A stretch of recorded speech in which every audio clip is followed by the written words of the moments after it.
Hoje no Está Escrito, nós iniciamos uma jornada pela lei de Deus, os 10 mandamentos, com o estudo do primeiro mandamento. Eu espero que você fique conosco. O Está Escrito inicia agora.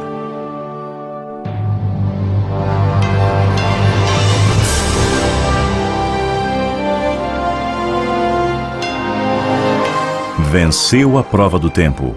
O livro de Deus, a Bíblia.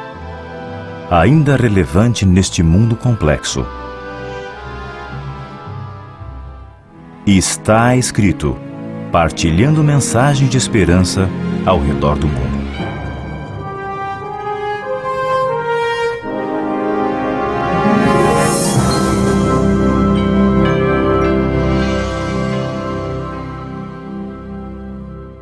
Bem-vindos ao programa do Está Escrito e hoje nós iniciamos uma jornada, eu acho que vai ser muito interessante, ao nós estudarmos a lei de Deus, os 10 mandamentos, mandamento por mandamento.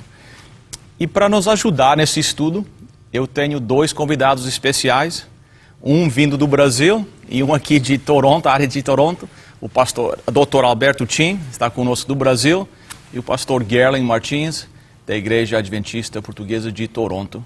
Senhores, bem-vindos ao programa do Está Escrito. Prazer. Obrigado, satisfação.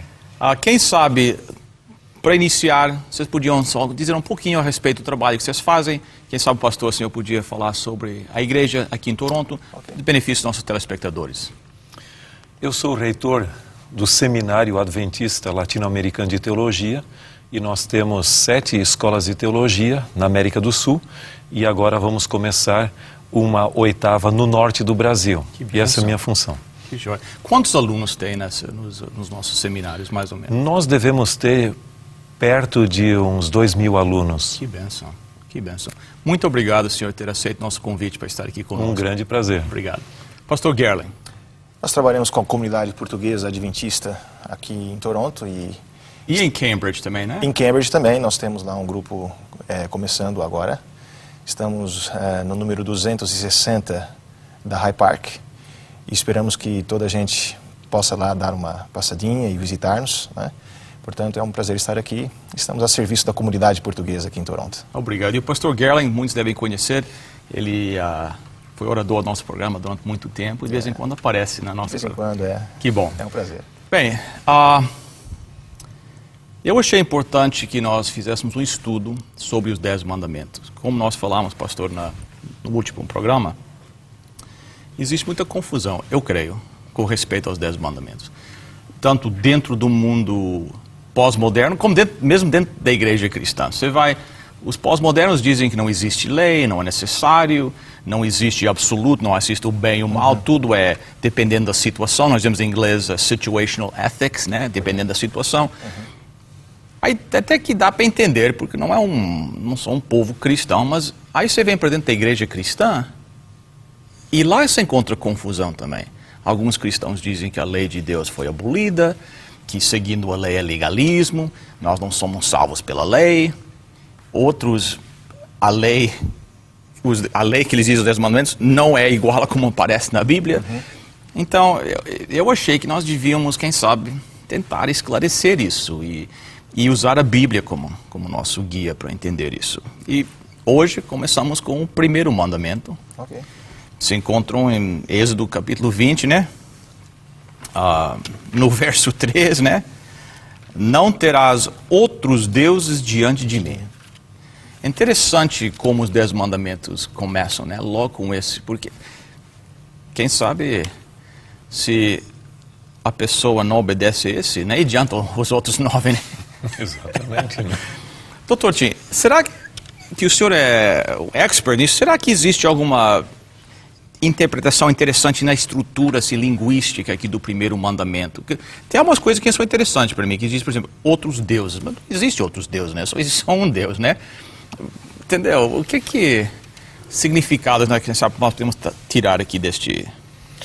Bom, nós temos que reconhecer que em realidade, os 10 mandamentos foram proclamados, nesse caso aqui, embora a lei seja eterna e os princípios da lei sempre existiram, porque, como vimos no nosso último programa, Os 10 mandamentos são uma expressão do próprio caráter de Deus. Então nós não podemos dizer que o caráter de Deus começou a existir numa época quando Deus já existia. Mas nesse caso aqui, lamentavelmente, quando Israel saiu do Egito, e lembra-se que o Egito era uma sociedade essencialmente politeísta, certo, onde adoravam muitos deuses. E se você estudar um pouquinho a história, a cultura do Egito, você vai ver quantas divindades diferentes existem. O país que eu visitei até hoje que mais me impressionou foi o Egito. Por quê? Porque realmente toda a arquitetura egípcia antiga é praticamente para resolver o dilema da morte. Então você vai ver que as pirâmides eram urnas mortuárias, o Vale dos Reis e das Rainhas ali também. Você tinha os sarcófagos ali, tudo pintado, ilustrado. E até no Museu do Cairo você tem, por exemplo, um barco que estava numa das sepulturas, onde cereais foram depositados também para que aquele barco levasse a alma do faraó, melhor dito, o espírito, para o mundo do além. O próprio sistema de embalsamar, o objetivo era basicamente para que quando o espírito Ra viesse, Ra, o nome que se dava, que esse espírito então pudesse reconhecer o corpo ali. Agora, os israelitas tinham muitas opções de deuses e eles foram para uma outra cultura cananita, também politeísta. Em realidade, até o cativeiro babilônico, a grande tentação do povo de Deus era a busca de outros deuses. Mas isso não quer dizer que só a idolatria é uma forma de transgressão desses mandamentos.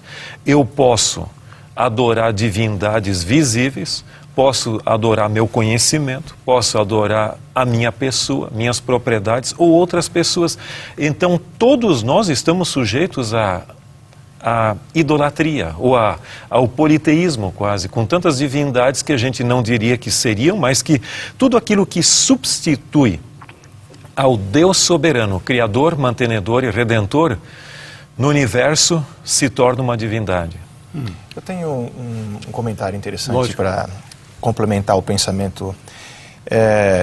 Abraão, como vamos estudar, ou penso que já se estudou a respeito desse assunto, ele conhecia a lei de Deus.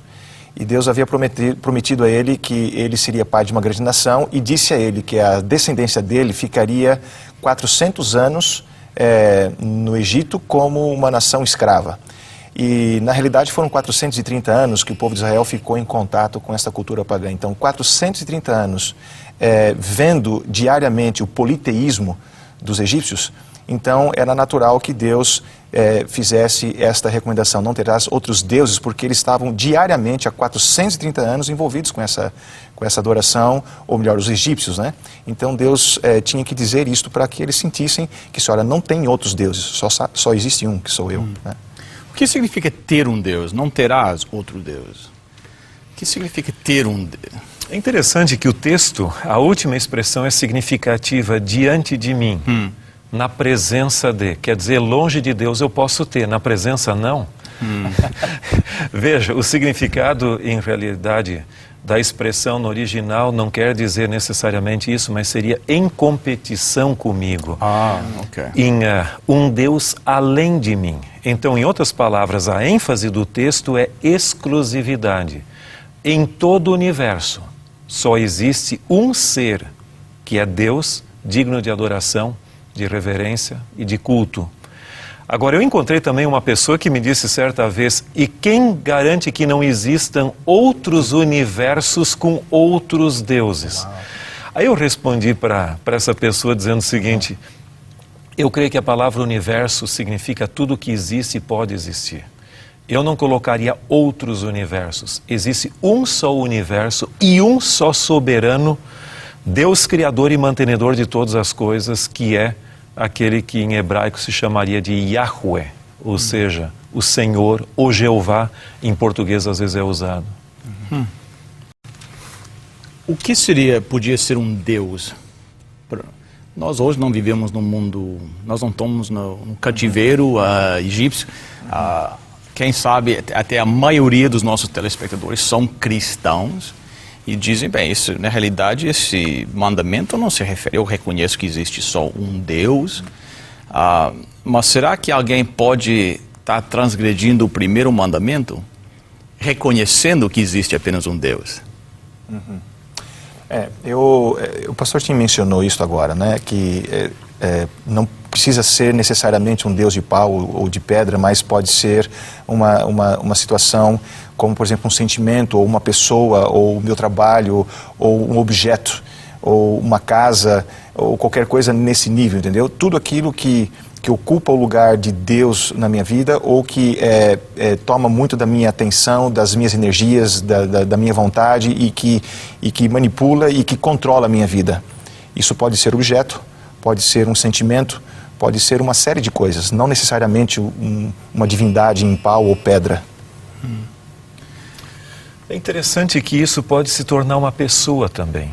Eu ouvi uma vez um sermão que eu achei muito interessante, onde a pessoa, uma mulher que estava pregando, mencionou que no caso de Abraão, Deus pediu para ele sacrificar o seu filho Isaque. Entre outros motivos, obviamente, o fato de que para Abraão o filho da promessa estava se tornando quase que um substituto a Deus. Então eu posso com facilidade, quem sabe, transformar a minha esposa, o meu cônjuge, um filho, um familiar, em um substituto a Deus, ao qual eu devoto mais amor, mais atenção do que ao próprio Deus. E eu posso transformar dessa forma pessoas até.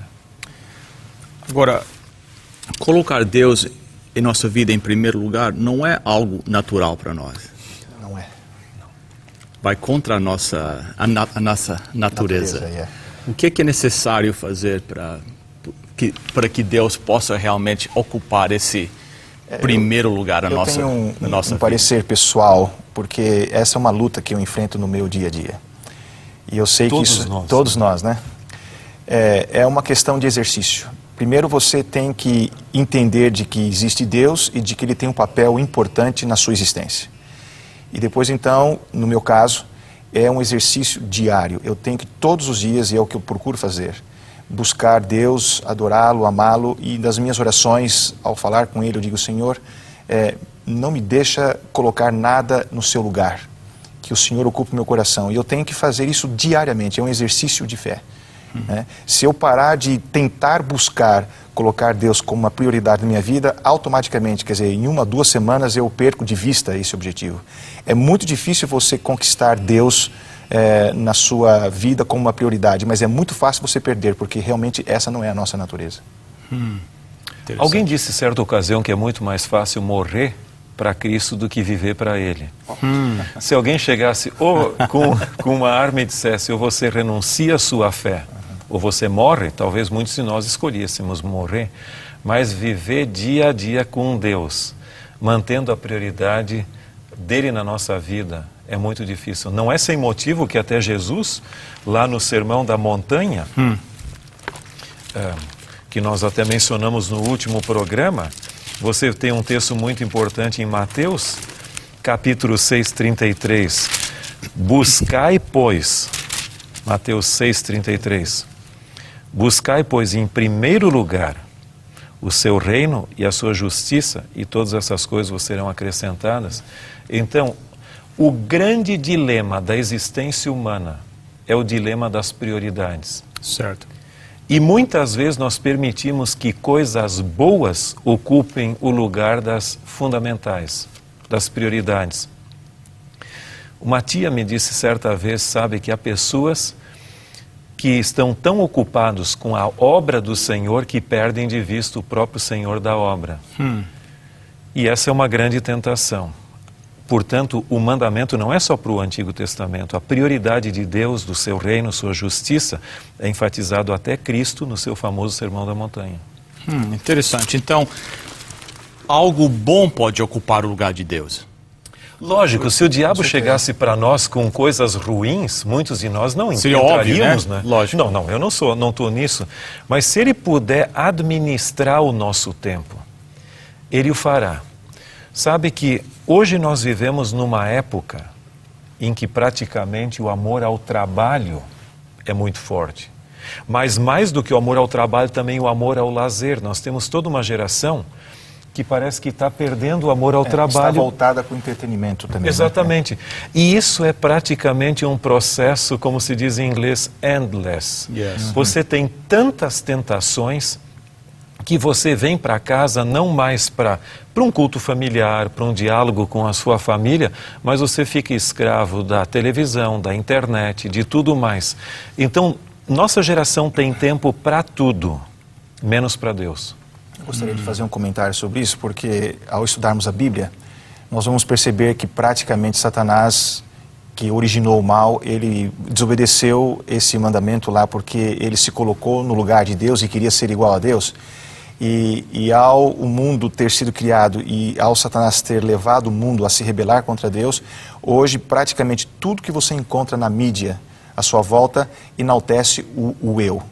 Você é a prioridade, você pode, você quer, você consegue.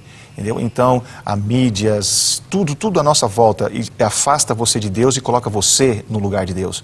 Então, um dos grandes objetivos de Satanás é fazer você adorar a você próprio. Eu acho que, em última instância, esse é o objetivo dele. É você adorar a você próprio, porque esse foi o problema dele lá. Tem uma autora que menciona o seguinte, que a essência dos ensinos de Cristo é a negação do próprio eu. Mas numa sociedade humanista, é muito difícil isso ocorrer, porque até o próprio sistema da autoajuda fala que a potencialidade está em você. Existe aqui dentro, né? Enquanto o texto bíblico diz que tudo posso naquele que me fortalece. Mas nós brincamos de Deus, cada um é o seu próprio Deus. Tanto é que o liberalismo coloca Deus dentro de nós mesmos. O liberalismo teológico com Schleiermacher, que quase cai ao panteísmo, ou seja, Deus em todo lugar. Certo. E eu acabo sendo uma espécie de Deus para mim mesmo. Eu li que um desses psicólogos, não tão psicólogo, mas nós temos os motivational speakers, ele fala que você dentro de você tem aquele gigante, tem aquele potencial, você tem que acordar esse gigante dentro da sua vida. Você acordando esse gigante, esse potencial, você consegue tudo. E é contrário ao que na realidade o que a Bíblia diz, né? A satisfação na vida não vem, a alegria na vida não vem em nós buscarmos as coisas da vida, mas nos entregar por completo a Deus. E com Deus você pode tudo. Pode tudo. Entendeu? É completamente oposto àquilo que a nossa sociedade diz, né? O prefácio do livro O Desejado de Todas as Nações é muito bonito. O prefácio dos editores diz que em cada ser humano há um vazio. Em vão procuram as pessoas preencher esse vazio com riqueza, com conhecimento, com trabalho, com posições políticas ou acadêmicas que a pessoa exerça. E aqueles que procuram fazer isso sentem que depois de ter aparentemente preenchido esse vazio, eles sentem um vazio. Que esse vazio ainda continua existindo. Diz que esse vazio é um vazio que só Cristo pode preencher na vida. E foi feito exatamente com esse objetivo. É o que a Bíblia menciona sobre a cisterna rota. As pessoas que vão procurar satisfazer as suas necessidades na cisterna rota, então eles nunca vão conseguir, na realidade, satisfazer. Por isso que a Bíblia compara Jesus como a água viva, que quem se satisfaz dessa fonte nunca mais volta a ter sede. Ou pelo menos essa fonte nunca se esgota. Eu creio também que a própria crença na não existência de Deus, ou você podia chamar de ateísmo, é uma forma de idolatria também, onde eu creio na não existência de Deus e faço a não existência de Deus no meu próprio Deus. Certo, em cima de Deus. Exatamente. Às vezes nós, pastores, temos sido criticados, e de certa forma uma crítica válida, que às vezes nós apresentamos a Deus, como alguém disse, como se fosse um paraquedas espiritual. É bom ter a Deus. Na hora da necessidade. Na hora da necessidade, mas o desejado é nunca ter que usar, né? E eu acho que este primeiro mandamento está nos dizendo que não. Em primeiro lugar, é Deus para tudo. Que o primeiro ato meu da minha vida é me entregar por completo a Deus. E como resposta a isso, Deus vai vai providenciar aquelas coisas que eu necessito para mesmo porque A gente não pode perder a noção de que se eu respiro a cada minuto, se meu coração bate a cada segundo, é porque há um Deus por trás. Os cientistas, os racionalistas procuram dar uma explicação racional e científica para todos esses fenômenos, a vida, mas, em última instância, se nós pensarmos e se somos cristãos e aceitamos a palavra de Deus, nós respiramos e vivemos, nos movemos e existimos só porque Deus constantemente está a olhar para nós. E é por isso que em Salmo se diz que o guarda de Israel nem dorme, só para poder ficar cuidando de você a cada segundo. Então, quando nós pensamos num Deus que tem tanto amor e tanto cuidado por mim, então eu não vou ter prazer em adorar nada, nem a mim, nem a ninguém. Eu vou sempre querer agradecer a esse Deus maravilhoso que me faz viver. Agora, na realidade, se torna bem mais fácil quando as coisas estão indo bem, né? E quando as coisas, às vezes, se dão pelo mal, vem a doença, vem o desespero, o desemprego. Né? Hoje, tantos nossos telespectadores estão sofrendo com isso.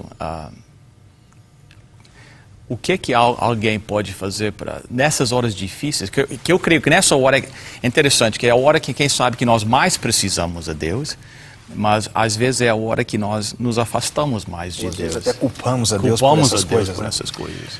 Tem um pensamento que diz que toda pessoa que chega a extremos ora. Quando eu estou totalmente agradecido a Deus por uma coisa que aconteceu que eu não esperava, até o indivíduo que nem toma muito a sério a Deus acaba desenvolvendo um senso de gratidão a alguém superior a ele. Interessante. Ou quando alguém está numa desgraça absoluta. Agora, você tocou num ponto significativo, que é muitas vezes as pessoas passam a culpar a Deus pelas desgraças que sobrevêm à vida. Quando, na verdade, a existência do mal, chamado na Bíblia de Lúcifer, Satanás, ou antiga serpente, há vários nomes usados para ele. Inimigo é um deles, né? Exatamente. E é real. E compete com Deus. Então, até que ponto Deus permite que o mal opere? Ele também não pode eliminá-lo totalmente, pelo menos na atual conjuntura. Mas um ponto é certo: todo bem provém de Deus. O mal tem outra fonte e nós nunca deveríamos jamais culpar a Deus pelo mal. Como disse alguém, Deus não permitiu, aliás, não prometeu eliminar de nossa vida todas as tempestades, mas Ele promete estar conosco em meio à tempestade. E isso faz toda a diferença na vida. É o que diz o Salmo 23, né? Ainda que eu andasse pelo vale da sombra da morte, não temeria mal nenhum, porque tu estás comigo. Pastor Gerling, o texto não diz que não haveria vale da sombra da morte. Pois é. O próprio Filho de Deus sofreu. Os discípulos de Cristo, ou os apóstolos, melhor dito, nenhum deles teve uma vida tão tranquila. Exato. Mas muitos são chamados a testemunhar de Deus, como Jó, em meio a sofrimento. E esse é o maior testemunho que podemos dar do Evangelho, que em meio ao sofrimento glorificar a Deus ainda. Quantas vezes nós ouvimos de pessoas que dão um testemunho do seu cristianismo em meio ao sofrimento? Que as outras pessoas, ao acompanhar essa tragédia e sofrimento, percebem que existe algo diferente na vida das pessoas. As palavras de Abacuque me vêm à mente: o justo viverá pela fé. Tão convincente esse testemunho, como dos mártires da igreja cristã primitiva, que Tertuliano, um dos pais da igreja, chegou a dizer que o sangue dos mártires era semente. Você matava 1, 2 aqui, mas o testemunho de vida que eles davam convencia muitos que nunca imaginavam que se tornariam cristãos. Eu tenho visto ao longo da minha experiência, cuidando das necessidades espirituais e dos sofrimentos de muitas pessoas, que aqueles que acreditam em Deus e colocam Deus numa posição prioritária na sua vida, diante dos infortúnios e dos sofrimentos, essas pessoas têm uma reação e um processo de cura muito mais rápido do que aqueles que culpam a Deus ou não querem dar a Deus a sua devida posição na vida. Então, Deus atua na vida das pessoas e eu acredito que é por causa da atuação dele que o mundo já não foi destruído. Porque eu acho que Deus interfere diariamente nas consequências do pecado e nos poupa de muitas coisas, porque senão nenhum de nós estávamos aqui mais hoje. Exato. Pastor Gerling, você falou um ponto muito importante ali. Nós realmente enfrentamos sofrimentos. Eu creio que todos enfrentam. É certo que Deus nos protege e nos livra de alguns deles. Nós não temos nessa vida condições de identificar exatamente o que poderia ter acontecido e não aconteceu e o que Deus ainda permitiu. Sofrimento todos passam, os bons e os maus. O Salmo 73, até o salmista ali chega ao ponto de dizer que quase se me resvalaram aos pés ao ver o justo sofrendo e o ímpio prosperando. Até que ele entrou no santuário de Deus e deparou com o fim dos ímpios. Agora, há uma diferença. Todos sofrem, mas há um ponto muito importante. Sofrer sozinho, numa angústia e desespero, e em meio ao sofrimento ter o consolo e a presença de Deus na vida. Isso faz toda a diferença. Vem o apelo aos nossos telespectadores. Por que não colocar Deus em primeiro lugar? Porque Ele já nos colocou a nós em primeiro lugar, no coração dele. Pastor Gerlin, você ora pelos nossos telespectadores nesta hora? Senhor nosso Deus, nós gostaríamos que todos aqueles que nos estão a ouvir agora, que pudessem ser tocados com o poder do Seu Espírito Santo, para entenderem de que há um Deus e que esse Deus tem um interesse extraordinário pela nossa salvação e que nós consigamos dar a esse Deus, o nosso Deus Criador, o que Ele merece, a nossa adoração, o nosso louvor. Portanto, que o Senhor possa abençoar a todos e que todos tenham do Senhor as suas maravilhosas bênçãos. Amém. Amém. Amém.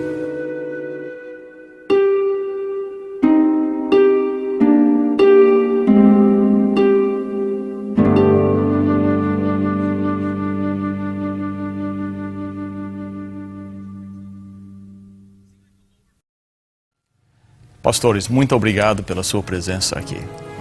Foi um prazer. E gostaríamos de agradecer também aos nossos telespectadores. Nós vamos estar cá na próxima semana. No entretanto, lembre-se do nosso website, estaescrito.ca. Até a próxima semana. Está escrito: nem só de pão viverá o homem, mas de toda a palavra que procede da boca de Deus.